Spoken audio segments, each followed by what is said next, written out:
चलिए फटाफट कुछ इंपॉर्टेंट वोकैब्स को डिस्कस कर लिया जाए। तो एक इडियम है म्यूजिक टू द ईयर्स। इसका मतलब होता है सुनने में प्रिय। बच्चा लोगों का बात देखते हैं ना, म्यूजिक टू ईयर्स होता है, ठीक है ना। अब देखिए इस मुहावरा में मतलब पजेसिव एडजेक्टिव का प्रयोग किया गया रहता है, योर का प्रयोग किया गया रहता है, जैसे कि म्यूजिक टू योर ईयर्स या फिर म्यूजिक टू हिज ईयर्स, इस तरीके से दिया गया हुआ रहता है, ठीक है बात। तो इसका मतलब होता है सुनने में प्रिय। उसके बाद है डीन, इसका मतलब होता है शोर, ठीक है। और देखिए इसमें ई लग गया तो अब हो गया डाइन, और डाइन का मतलब होता है भोजन करना, ठीक है ना, खाना खाना। उसके बाद डाइन से ही बना है डिनर, ठीक है। उसके बाद है नॉट सो हॉट, यह एक इडियम है और इसके बदले में नॉट टू हॉट का भी प्रयोग किया जाता है, ठीक है ना। तो ऐसे जनरल सेंस में क्या इसका अर्थ होगा, उतना गर्म नहीं, ठीक है ना। लेकिन मुहावरेदार तरीके से इसका अर्थ होता है, इडियम के तौर पर इसका अर्थ होता है अच्छी क्वालिटी का नहीं, ठीक है ना। या फिर आप दूसरा इसका सेंस होता वो होता है अच्छा महसूस करता हुआ नहीं, ठीक है ना। तो इडियम में जो अर्थ होता है थोड़ा डिफरेंट टाइप का होता है, और ऐसे जनरल अर्थ लगाइएगा तो कुछ अलग हो जाएगा इसका, है ना। इन तीनों वर्ड्स को अलग अलग अर्थ लगाइएगा तो कुछ और अर्थ देगा, और तीनों मिल करके एक इडियम बना देता है और उसका कुछ और अर्थ हो जाता है, ठीक है ना। उसके बाद है ब्रेजेनली, इसका मतलब होता है ढिठाई से, ठीक है ना। अब देखते हैं ना बहुत लोग ढिठाई से कानून का मतलब कि उल्लंघन करता रहता है, ब्रेजेनली मतलब कि उल्लंघन करता रहता है। उसके बाद है हार्ट। अब देखिए ये वर्ड बहुत ही कॉमन है, लेकिन यहाँ पर डिस्कस करने के पीछे एक वजह है, वो है बहुत लोग इसको हर्ट पढ़ते हैं, जो कि गलत होता है ना। इसको या तो आप हार्ट पढ़िए, है ना, या नहीं तो फिर सिर्फ हार्ट पढ़िए, है ना। वजह क्या है, तो हार्ट पढ़ेंगे तब हो जाएगा अमेरिकन उच्चारण, है ना, अमेरिकन प्रोनाउंसिएशन, और हार्ट पढ़ेंगे तो हो जाएगा ब्रिटिश प्रोनाउंसिएशन। आप लोग जानते होंगे कि ब्रिटिश इंग्लिश में अगर आर से पहले वॉवेल होता है तो उस आर का उच्चारण नहीं किया जाता। यहाँ पर देख रहे हैं ई ए, है ना, इस तरीके का जो है, इस वजह से आर का उच्चारण नहीं किया जाता और सिर्फ क्या पढ़ा जाता है, हार्ट पढ़ा जाता है, ठीक है ना। उसके बाद है हर्ट, तो इसका मतलब होता है आहत करना, तकलीफ पहुंचाना, ठीक है ना। तो इसका अर्थ होता है दिल, और इसका मतलब क्या होता है, तकलीफ पहुंचाना, आहत करना। तो इस बात का ध्यान रखना है, अच्छे तरीके से वर्ड को प्रोनाउंस करना है। और हर्ट रिलीजियस सेंटिमेंट्स, इसका मतलब होगा धार्मिक भावनाओं को आहत करना, ठीक है। उसके बाद है रिलक्टेंट, इसका मतलब होता है अनिच्छुक, ठीक है। अब देखते हैं ज़्यादातर लोग पढ़ाई को लेकर के रिलक्टेंट रहता है, पढ़ना नहीं चाहता है, ठीक है। और इसका उल्टा क्या हो जाएगा, एंटोनिम हो जाएगा विलिंग, मतलब इच्छुक। उसके बाद है इन्फ्रिंज, इसका मतलब होता है उल्लंघन करना, ठीक है ना। या फिर सीमित करना भी होता है, अधिकार वगैरह को सीमित करना भी होता है, ठीक है ना। और इसके लिए आप कंट्रावीन का प्रयोग करेंगे, ठीक है। उसके बाद है इंटरेस्ट, बहुत ही कॉमन वर्ड है। इंटरेस्ट मतलब रुचि होता है, लेकिन इंटरेस्ट का अर्थ हित भी होता है ना। सब कोई अपने इंटरेस्ट के लिए काम करता, मतलब अपने हित के लिए काम करता है, ठीक है। और आप लोग PIL सुने होंगे, ठीक है ना। तो PIL का फुल फॉर्म होता है पब्लिक इंटरेस्ट लिटिगेशन, मतलब लोक हित याचिका, ठीक है। उसके बाद है वन अपमैनशिप, इसका मतलब होता है दूसरे पर हावी होने का हुनर, कला। उसके बाद है हैपलेस, देखिए हैपलेस का मतलब होता है अनलकी, ठीक है। और एक वर्ड है हेल्पलेस, तो इसका मतलब होता है बेबस, लाचार। तो बीमार लोग होते हैं, बुजुर्ग लोग होते हैं, है ना, तो वे लोग क्या होते हैं, हेल्पलेस होते हैं, बेबस होते हैं, लाचार होते हैं, अनलकी नहीं होते हैं। वो मतलब कि उनके पास हो सकता है बहुत सारा संपत्ति भी हो, है ना, सब कुछ हो, तो अनलकी नहीं है क्या, तो बेबस है, लाचार है, शारीरिक रूप से क्या है, दिक्कत होता है उनको, ठीक है ना, या दूसरे तरीके से भी होता है दिक्कत, तो उसे हेल्पलेस कहा जाता है, लाचार कहा जाता है। और हेल्पलेस जो है पहला जो वाला जो वर्ड है, तो इसका मतलब होता है अनलकी, ठीक है। उसके बाद है होपलेस, तो इसका मतलब होता है नाउम्मीद, है ना, मतलब उम्मीदहीन। कोई आदमी होपलेस है तो उसके पास कोई उम्मीद रहेगा ही नहीं, उसके पास उम्मीद नहीं रहता है, ठीक है ना। तो तीनों ही वर्ड्स मतलब कभी कभी कंफ्यूज कर देते रहते हैं, इसलिए इन तीनों को अच्छे तरीके से समझ लेना ज़रूरी था, ठीक है। अब चलिए हम लोग न्यूज़ आर्टिकल पढ़ते हैं, देखते हैं कि क्या क्या बात हमें सीखने को मिलते हैं इस न्यूज़ आर्टिकल से। तो क्या कह रहा है, द बॉम्बे हाई कोर्ट, मतलब बॉम्बे हाई कोर्ट के बारे में बात दिया गया हुआ है, हैज़ सेड मतलब कि कहा है, डैट कि the use of loud speakers मतलब कि लाउड स्पीकर्स का प्रयोग is not an essential part of any religion, मतलब किसी भी धर्म का आवश्यक हिस्सा नहीं है। मतलब बॉम्बे हाई कोर्ट का कहना है कि लाउड स्पीकर्स का यूज किसी भी धर्म का जो मतलब कि आवश्यक हिस्सा नहीं है, ठीक है ना। आई क्या कह रहा है, this is music to the ears, तो यह सुनने में प्रिय है, ऑफ एवरी इंडियन, मतलब who is assailed by, assail मतलब होता है आक्रामक तरीके से हमला करना, चाहे शब्दों से या फिर शारीरिक रूप से, ठीक है ना, by not so divine, divine मतलब ईश्वरीय होता है, दिव्य होता है, on almost a daily basis.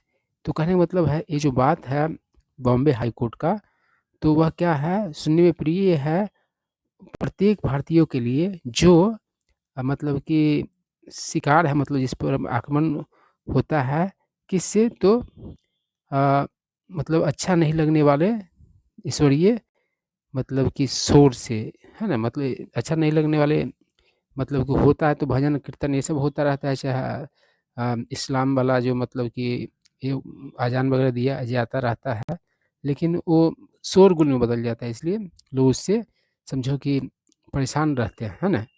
और ये जो चीज़ होता है वह मतलब कि करीब करीब दैनिक मतलब कि आधार पर होता है, मतलब हर दिन होता है, यही सेंस है। अब चलिए आगे बढ़ते हैं, क्या कर रहा है, the noise pollution regulation and control rules were framed 25 years ago with the objective of maintaining ambient air quality standards in respect of noise। तो देखिए यहाँ पर एक वर्ड है फ्रेम, फ्रेम का मतलब होता है फंसाना, है ना, जैसे किसी आदमी को फ्रेम किया जाता है तो उस पर गलत आरोप लगाया तो मतलब फंसाया जाता है। और फ्रेम का अर्थ बनाना भी होता है, लागू करना भी होता है, जैसे कि किसी मतलब कि कानून को फ्रेम किया गया, मतलब उसको बनाया गया, है ना।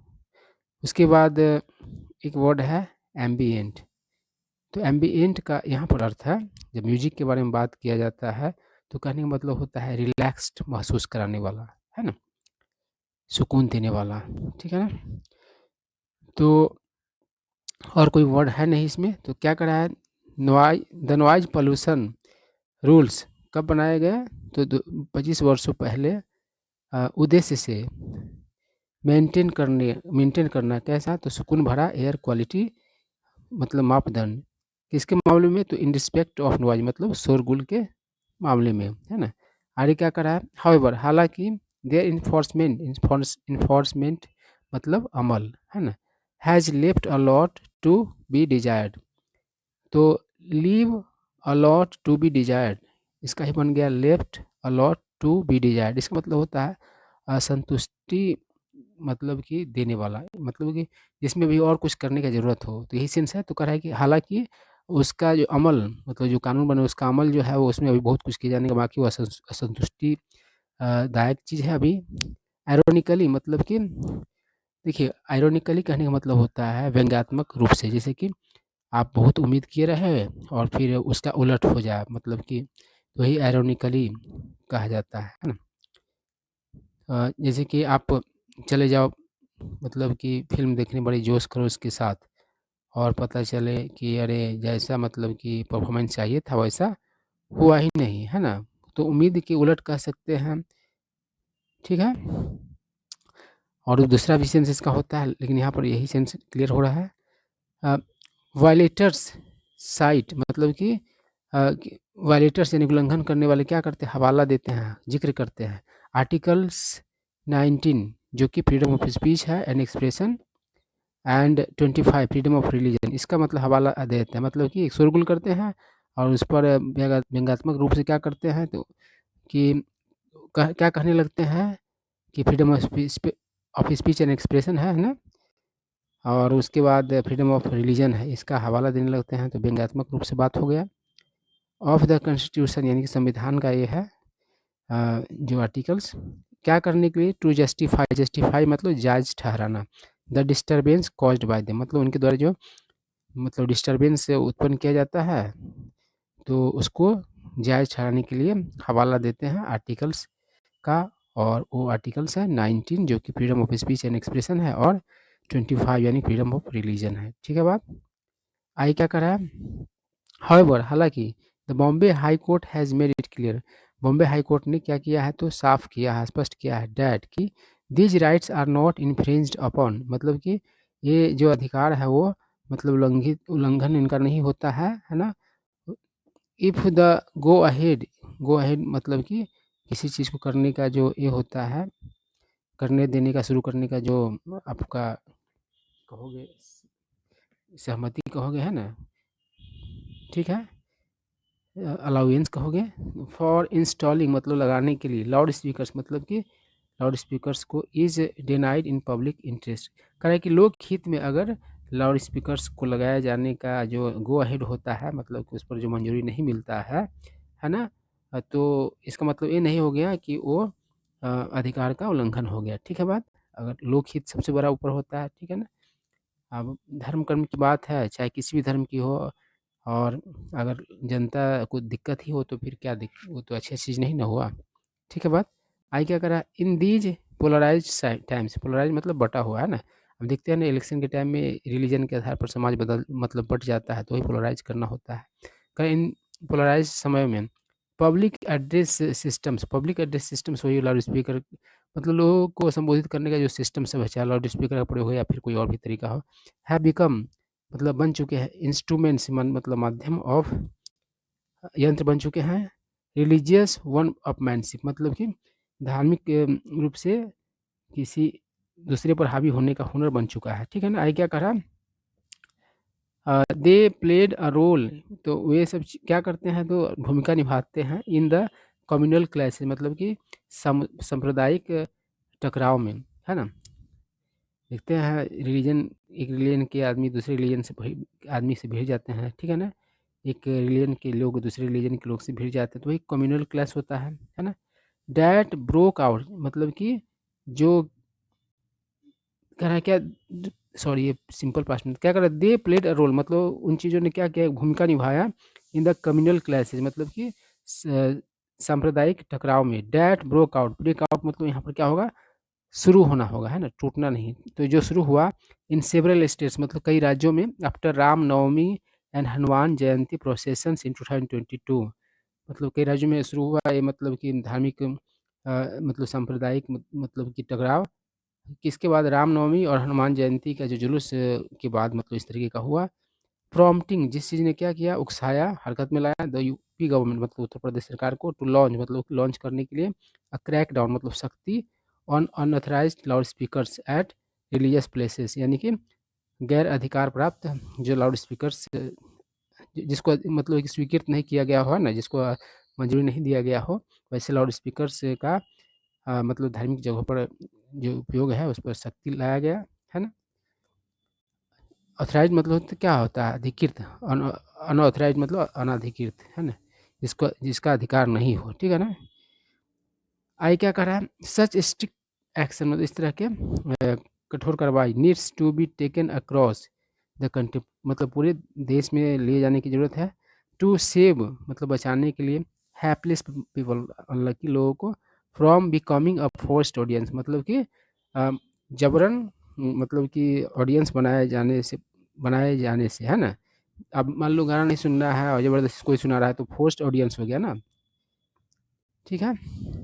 आगे क्या करा, their health and well being मतलब उनका स्वास्थ्य और चंगापन मतलब अच्छा होना है। डिपेंड मतलब कि निर्भर करता है, अलॉट मतलब बहुत, on a good night sleep मतलब कि रात का जो अच्छा नींद पर डिपेंड करता है। एज फॉर एज जहाँ तक द प्रीस्ट यानी पुजारी लोग एंड डिवोटीज मतलब भक्त लोग आर कंसर्न मतलब संबंधित है, दे शुड रियलाइज मतलब क्या करना चाहिए, महसूस करना चाहिए डैट की लाउडनेस यानी कि आप कह सकते हो आवाज़ का बहुत ज़्यादा जो होने का जो फैक्ट है वही लाउडनेस हुआ, है ना। इज़ नॉट नेक्स्ट टू गुडलीनेस, तो वह गुडलीनेस मतलब भक्ति होगा, ठीक यहाँ पर, ठीक है ना। भक्ति के मतलब कि ऑलमोस्ट उसके जैसा नहीं है, नेक्स्ट मतलब कि बाद, है ना। तो ऐसा नहीं है कि आप लाउडनेस जो है उससे आप करीब पहुँचोगे, करीब लाउडनेस से करीब मतलब भक्ति नहीं है, ठीक है, यही सेंस है, ऑलमोस्ट होता है। नेक्स्ट टू का मतलब के बगल में भी होता है, तो यही सेंस है। आप बजाओगे बाजा और पहुँच कहोगे कि मतलब भक्ति है, तो चाहे किसी भी धर्म का हो, तो ये चीज़ सही नहीं, इस चीज़ को रियलाइज़ करना होगा भक्तों को भी और मतलब कि पुजारियों को भी, मौलवी को भी, मुल्लों को भी, और मतलब कि जो उसके भक्त लोग हैं, हाँ, चाहे किसी भी धर्म का बात हो, यहाँ पर धर्मनिरपेक्ष होकर सोचना है, ठीक है। तो आई होप, सॉरी अभी तो है ही, क्या करें, फ्लैगिंग नॉइज, फ्लैग मतलब क्या होता है, ध्यान आकर्षित करना, इंपॉर्टेंट बताने के लिए। Noise as a major health hazard मतलब कि शोरगुल को एक प्रमुख मतलब कि स्वास्थ्य खतरा के तौर पर मतलब कि ध्यान आकर्षित करा करके the court has directed, court ने क्या क्या आदेश दिया है, लॉ इन्फोर्समेंट एजेंसी मतलब कि कानून को अमल में लाने वाले एजेंसीज को टू टेक प्रॉम्प्ट एक्शन मतलब शीघ्र कार्रवाई करने के लिए against owners users of loud speakers मतलब कि लाउड स्पीकर्स और के जो मतलब कि ओनर्स है, यूजर्स है, उसके विरुद्ध। डैट ब्रिज जो मतलब क्या करते हैं, उल्लंघन करते हैं द डिसेबल लिमिट्स मतलब डेसिबल आप जानते ही हैं, जो शोरगुल का जो मापने का जो यूनिट है उसे डेसिबल कहा जाता है, ठीक है। आगे क्या कर दो, यद्यपि the case pertains to Maharashtra, यद्यपि जो मामला जो महाराष्ट्र से संबंधित है, परटेन टू मतलब होता है से संबंधित, से कनेक्टेड, है ना। द पब्लिक न्यूसेंस मतलब कि लोग मतलब जनता का मतलब कि आप परेशानी कहोगे यहाँ पर, न्यूसेंस मतलब कोई भी व्यक्ति या कोई चीज़ हो मतलब परेशानी का सबब हो, है ना। इज प्रिविलेंट मतलब कि वो क्या है, तो प्रचलित है कंट्री वाइड मतलब पूरे देश में, है देश भर में। लाउड स्पीकर्स और public address systems are brazenly used at places of worship मतलब कि ये सब यूज किए जाते हैं पब्लिक प्लेसेज ऑफ वर्शिप पे, है ना, मतलब धार्मिक पूजा स्थल सब पर, है ना। समटाइम्स कभी कभी without even taking permission from the authorities, कभी कभी तो बिना परमिशन लिए भी ये सब चीज़ होता है। आगे क्या करा, fearful of hurting religious sentiments मतलब कि धार्मिक भावना को आहत करने से डरा हुआ। The police are often reluctant to take action on complaints lodged by irate citizen, तो पुलिस क्या करते हैं, अक्सर मतलब क्या निछुक होते हैं एक्शन लेने से शिकायत के विरुद्ध जो कि लॉज किए जाते हैं मतलब कि दर्ज किए जाते हैं किसके द्वारा, इरेट यानी कि वेरी एंग्री मतलब चिढ़े हुए सिटीजन्स के द्वारा। क्या करें, एट टाइम्स मतलब कभी कभी, इवन अग्रीव्ड पर्सन यानी कि मतलब कि अग्रीव्ड पर्सन भी क्या करते हैं, शाय मतलब कि परहेज करते हैं, मतलब कि दूर रहते हैं फ्रॉम इन्फॉर्मिंग कॉप्स मतलब पुलिस ऑफिसर्स को इन्फॉर्म करने से, एज क्योंकि दे आर अफ्रेड ऑफ क्योंकि वे लोग भयभीत होते हैं, being targeted in the neighbourhood मतलब पड़ोस में निशाना बनाए जाने से डरे हुए रहते हैं कि लोग क्या है कि बहुत ज़्यादा काबिल बन रहा है, ठीक है ना, बाजा तो बज रहा है, धार्मिक बाजा बज रहा है, तुमको क्या दिक्कत हो रहा है, इस सब चीज़ से लोग क्या होते हैं, डरते हैं और परेशान रहने के बाद भी क्या करते हैं, पीड़ित होने के बावजूद भी ये मतलब कि कॉप्स को सूचित नहीं करते हैं। तो यही सारा स्टोरी था, आई होप आप लोगों को सारा बात समझ में आया होगा।